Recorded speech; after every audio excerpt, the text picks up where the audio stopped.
Sveiks, draugs! Vai esi dzirdējis teicienu, ka prieks vairojas ar to daloties? Tuvojas Ziemassvētki, un ir īstais laiks, lai iepriecinātu gan sevi, gan citus. Labdarības akcija Ticot, mīlot un gaidot ir tieši tava iespēja dāvināt aprūpes centra iemītniekiem un bērnu nama bērniem gaišākus Ziemassvētkus.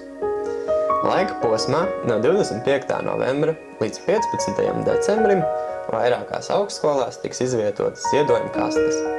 Tajās tu vari atstāt tās mantas, kuras tu vairs neizmanto, bet tās varētu noderēt kādam citam.